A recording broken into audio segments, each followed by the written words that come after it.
Gene पियाजे, इनका परिचय देखते हैं। जीन पियाजे महोदय का जन्म स्विट्जरलैंड में हुआ और ये पेशे से जंतु वैज्ञानी थे।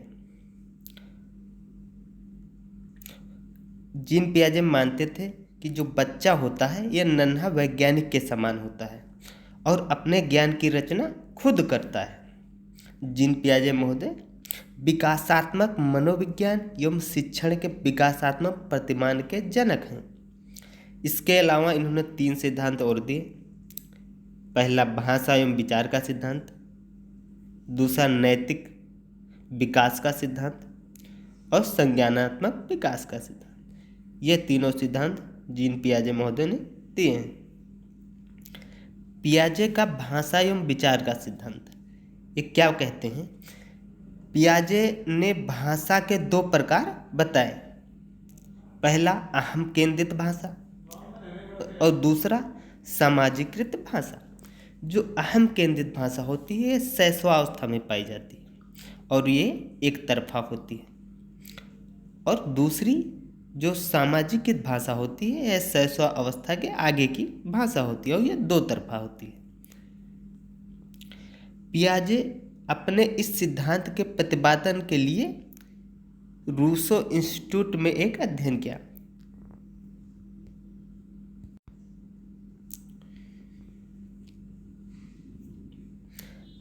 रूसो साहब का जो इंस्टीट्यूट है वहाँ पे पियाजे ने एक अध्ययन किया है। पियाजे साहब मानते हैं कि जो विचार होता है ये भाषा से पहले होता है। जैसे कि तुम एक जानवर हो ऐसा यदि कहा जाए, इस वाक्य से यह पता नहीं चल पा रहा है कि वास्तविक जानवर की बात हो रही है या किसी निर्दयी व्यक्ति की। तुम एक जानवर हो तो इससे पता नहीं चल पा रहा है कि जानवर की बात हो रही है या किसी निर्दयी व्यक्ति की, क्योंकि दोनों में वाक्य या भाषा एक ही होगी। अर्थात यहाँ पर अर्थ भाषा द्वारा नहीं अपितु बोलने वाले के विचार पर निर्भर होता है कि बोलने वाला किस भाव से बोल रहा है। शब्द तो सेम ही रहेंगे मगर बोलने वाले की भावना निर्भर करती है, जो उसके विचार है किसी व्यक्ति के प्रति जिसके लिए वो बोल रहा है, ये डिसाइड करेंगे कि वो किसी जानवर की बात कर रहा है या निर्दयी व्यक्ति की। तो इनका मानना था कि विचार जो होता है वो भाषा से पहले होता है। पियाजे का यह सिद्धांत उनकी पुस्तक language and thought of a child से लिया गया है। जिस पियाजे का दूसरा सिद्धांत है पियाजे का नैतिक विकास का सिद्धांत। इसमें पूर्व नैतिक अवस्था जो होती है 0 से 5 वर्ष की होती है। इस अवस्था में बालक में कोई नैतिकता नहीं होती। 5 वर्ष तक बालक में नैतिकता होती ही नहीं है। उसके बाद आता है पराधीन नैतिकता या नैतिक यथार्थवाद। ये 5 से 9 वर्ष की होती है अवस्था है। नैतिकता निश्चित होती है, इसे बदला नहीं जा सकता। उदाहरण के लिए जीव को मारना पाप है। तीसरी स्वतंत्र नैतिकता या नैतिक सापेक्षता, ये 10 वर्ष से आगे की अवस्था है। नैतिकता निश्चित नहीं है, ये परिस्थिति पर निर्भर करती है। परिस्थिति डिसाइड करते हैं कि चीज़ नैतिक है या नहीं है। जैसे उदाहरण के लिए जीवों को मारना पाप है, ये कहने वाला बालक आगे चलकर सेना में भर्ती हो जाए। अब पहले वो जीवों को पाप मानता था कि जीवों को मारना पाप है, ये पराधीन अवस्था में, मगर जब 10 वर्ष से अधिक उम्र में जब वो भर्ती हो जाता सेना में तो उसका ये कथन उम्र के लिहाज से बदल जाता है। अब महत्वपूर्ण बिंदु देख लेते हैं। ये सिद्धांत पियाजे की प्रसिद्ध पुस्तक moral judgement of a child से लिया गया है। जो ये सिद्धांत है ये मुख्य रूप से कंचा खेलने वाले कुछ बालकों से प्रेरित है। कंचा मतलब जो गुल्ली खेलते हैं ना, उससे प्रेरित है। इस सिद्धांत के प्रतिपादन के लिए जो पियाजे ने अवलोकन विधि का प्रयोग किया है, साक्षात्कार विधि का प्रयोग किया है और जांच पड़ताल विधि का प्रयोग किया है। जो ये सिद्धांत दिया है संज्ञानात्मक विकास का सिद्धांत, जीन पियाजे को संज्ञानात्मक विकास का जनक माना जाता है। तो जीन पियाजे के कुछ प्रमुख शब्द जो संज्ञानात्मक विकास से संबंधित है, जैसे सक्रिय, ऑपरेशन, किसी वस्तु को बिगाड़ कर या तोड़ मोड़ कर पहले जैसा करने की कोशिश। दूसरा वस्तु स्थायित्व, इन सब शब्दों का आगे जब नियम पढ़ेंगे तो वहाँ पे प्रयोग होगा। वस्तु स्थायित्व, वस्तु भले ही आँख से ओझल हो लेकिन उसका अस्तित्व रहता है। मूल प्रवृत्त्यात्मक व्यवहार, जन्मजात व्यवहार जो किसी भी अधिगम का परिणाम नहीं है, जैसे हंसना, अब इसको लोग सीखते नहीं, ये जन्मजात होता है। रोना, ये भी व्यक्ति के अंदर जन्मजात गुण होता है। और मुस्कुराना। जीववाद, बच्चों को यह भ्रम हो जाता है कि उसके आसपास की वस्तुएं एवं खेल खिलौने जीवित हैं, इसे हम जीववाद कहते हैं। जब बच्चा छोटा होता है तो उसको इस चीज़ का भ्रम होता है, जैसे कि जब उसे चोट लग जाती है कहीं पे तो वो डंडे से मारता है उस चीज़ को, वस्तु को या जमीन को, वो मानता है कि वो जीवित है। तो ये जीववाद के कारण होता है। परावर्ती क्रिया, बालक जिस क्रिया को सीख जाता है उसी को बार बार दोहराकर खुश होता है, इसे परावर्ती क्रिया कहते हैं। अविलोम्यता, बालक जब शुरुआती बिंदु से आगे आ जाता है तो वह शुरुआती बिंदु पर वापस नहीं जा पाता है, इसे अविलोम्यता कहते हैं, जबकि वापस लौट जाना विलोम्यता है। संरक्षण का अभाव, मूल या शुरुआती आकृति में कोई भी परिवर्तन आने पर बालक शुरुआती आकृति को भूल जाता है, इसे संरक्षण का अभाव कहते हैं, जबकि याद रख पाना सिर्फ संरक्षण है। अनुकरण, बच्चे अपने बड़ों का अनुकरण करते हैं। अहम केंद्रिता, बच्चे स्वभाव से स्वार्थी होते हैं। और गणितीय संक्रिया, जिसमें हम जोड़ घटाव गुणा और भाग सीख जाना। वर्गीकरण, समान वस्तुओं का एक समूह बनाना जो किसी दूसरी वस्तु से अलग हो, जैसे ठोस वस्तुओं को एक कैटेगरी में रखा, द्रव को एक कैटेगरी में रखा, ये वर्गीकरण होता है। कार्यकरण, अगर कोई कार्य हुआ है तो उसके पीछे कारण जरूर होगा। स्कीमा, बच्चे की सूचनाओं के छोटे छोटे खंड जिन्हें वो अपनी जानकारी को सुव्यवस्थित एक क्रमित ढंग से रखने के लिए बनाता है। संगठन, बच्चे अपनी जानकारी को स्कीमा में भेजने से पहले उन्हें अपने हिसाब से व्यवस्थित करते हैं। सामाजिक संरचना, बच्चे समाज में अंतःक्रिया द्वारा नहीं बल्कि खुद से सक्रिय रहकर जानकारियाँ फेरबदल कर सीखते हैं। अनुकूलन, एडाप्टेशन, सूचनाओं को अपने हिसाब से ढालना, इसमें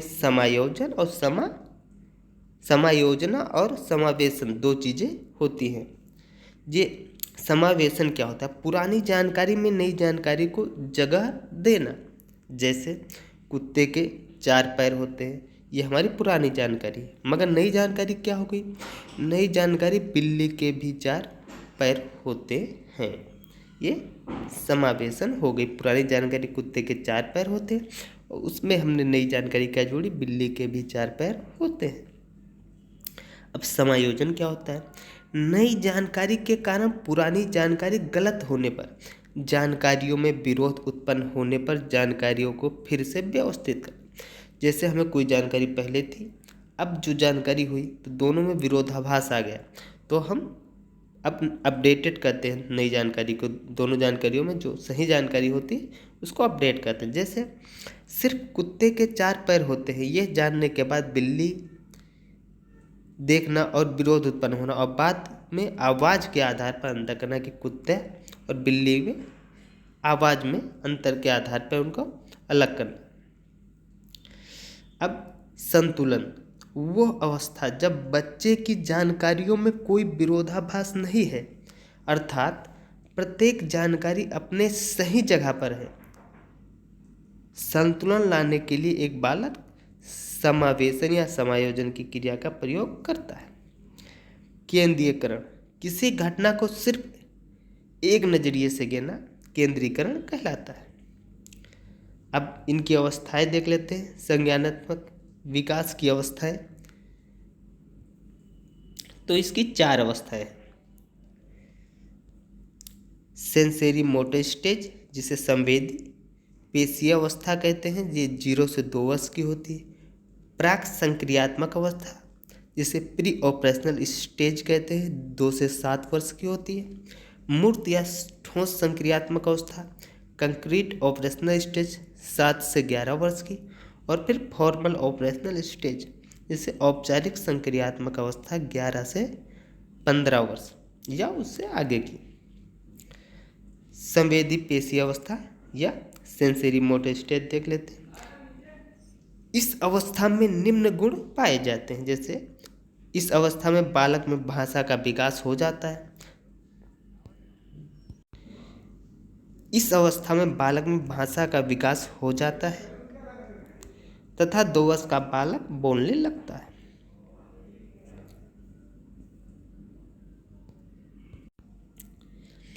जो पहली अवस्था होता है, इसमें वस्तु स्थायित्व का गुण पाया जाता है। निश्चित रूप से किसी देखी गई वस्तु या आवाज का अस्थायीकरण बालक के मस्तिष्क में होना वस्तु स्थायित्व कहलाता है। इसमें परावर्ती क्रिया का गुण होता है। मानसिक निरूपण, अनुकरण की अवस्था, मूल प्रवृत्त्यात्मक व्यवहार, स्मृति एवं इंद्रियों एवं गामकों द्वारा सीखना, प्रतिनिधि नाटक, लक्ष्य उद्दिष्ट व्यवहार, त्वचा, आँख व कान सर्वाधिक सक्रिय होते हैं। संवेदनाओं के आधार पर बालक सीखता है। दूसरी अवस्था 2 से 7 वर्ष की होती है। 2 वर्ष की आयु में बालक परिवार का सक्रिय सदस्य बन जाता है। इस अवस्था के देख लेते हैं गुण।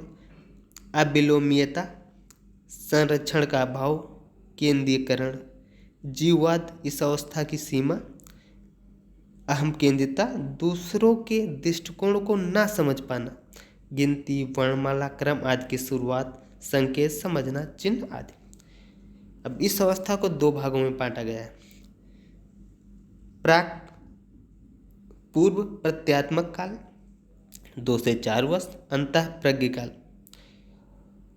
तो 2 से 4 वर्ष जिज्ञासु काल और 4 से 7 अनुकरण की अवस्था। अब हम मूर्त संक्रियात्मक अवस्था देख लेते हैं।